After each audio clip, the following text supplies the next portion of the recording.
here for the Ride TV and Harley Davidson. I'm going to be showing you a little bit behind the scenes of how I take a photograph and how I edit my photographs today. I use an iPad Pro and a MacBook Air, and a special thanks to Thorn Brewing for providing the tasty beverage today. Here we go. So basically, we're going to dive right in. Last week I had a chance to shoot photographs of Joey Robinson down at just on the border of Mexico. It's a really cool spot. It's like literally the whole time we were shooting photos and riding, you could see the other side to Mexico. Really neat being that close that we live here in San Diego. I use a combination of professional cameras and GoPros and everything that I do, so photos and video. Firm believer in just kind of telling a good story versus having it look the very prettiest. And just like that, we were off. This place is so far south, I really couldn't believe it. You totally could see Mexico on the other side of that fence right there. When we came in the drive, Brett had to pop off a 1 minute long wheelie just to let everybody know we were in the area. And there's no oil left in the motor at this point, but hey, it's only parts.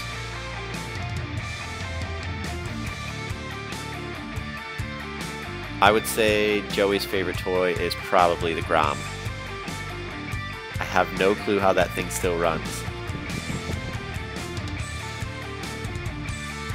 When you're shooting and it's this bright in the day, make sure that you've got, you know, your ISO super low, and then you've got your shutter speed super high, super fast. Here's the clip that we're gonna pull the photograph from. So during this little drift is when I snapped the shot that we're gonna be editing today. So here's a photograph. I'm gonna reset it so you can see exactly how I get to the shot. So from import, right? One of the tricks that I have, so if you're using Lightroom Mobile, a lot of people have complained that you cannot do presets on Lightroom Mobile. That's totally not true. Here's a trick on how you do a preset in Lightroom Mobile. So, for instance, what I can do is I can open up a shot that I previously did here. My trick is I edited like 20 versions of the same shot in a bunch of different ways, then name the shot, whatever you want to name it, so you remember what the mood is that you're going for on your shot. But what's going to happen here is Lightroom is going to load up all of the attributes to this photograph that you did, and I did this on my computer, so I edited these 20 shots on my computer and I synced the two, so now they're here. So Lightroom Mobile now knows about all of the attributes to this shot. What I'll do now is I go back to my camera roll here, and I'll bring in the raw shot, this DNG file. And you can see that it is really cool looking, but let's make it a lot cooler, because I'm really all about make the shot look exactly how it was when you shot it. So like, for instance, it was loud, there was chunks of rubber shooting at me. It needs to look way more badass than this, especially if we're making a poster, okay? So let's go to edit.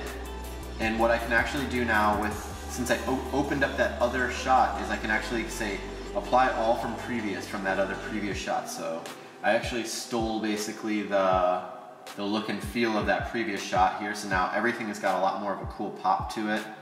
I'm eventually gonna go black and white with this one, but let's just bring the contrast up a little more and the exposure up just a little more. It's pretty tight right here because I previously did all of these other things. Okay, one of the things I really like to do here is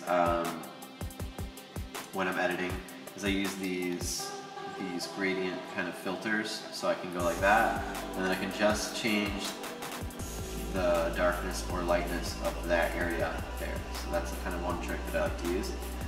Another thing that I do, so we're getting pretty tight here, is I'm going to export this now, and I'm going to go to Photoshop. So you just do an export, boom, export, save the camera roll, maximum available, boom.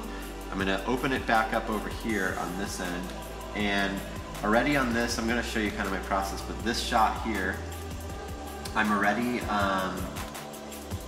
at black and white. So I went into here and I went to adjust, you can do like an image adjustment. So if I go onto this, then I go image, and I adjust it, and I go to hue and saturation. I can actually drop the saturation and just make it black and white. So basically here I am my shot black and white, but it needs to look a lot cooler. One of the things I love to do is if you add a new layer, so there's a layer above your photograph, you can go into here all the way down to the pixel layer, and you can start to edit where you're, like, I use this pen tool, and you basically can like outline this entire shape of the person, right? Long story, you know, you edit, you sit here 3 Thorn Street beers later, you've got it all edited. Boom. Then what I do is say this was my area right here that I finished outlining. You just do a select all, and you make this like there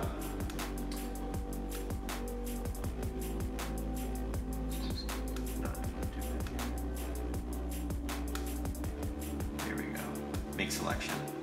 Select it, and for instance, you could like boom, fill it in with that color, whatever color you want. But that's how you get to this, which is this blacked out layer, and then I use like the eraser tool just to kind of feather this edge all the way around. Then what I did was I shot some more shots throughout the day. I got a bunch of smoke shots from people doing burnouts, and I merged these things, right? So what you can do is you can actually do, if you click and you select this layer as a whole like this, you can do a paste into. So you go to File, Paste Special, Paste Into, and I pasted in another shot. That's way too over exaggerated, right? But then I found another one of my shots, pasted this in, it looks pretty sick.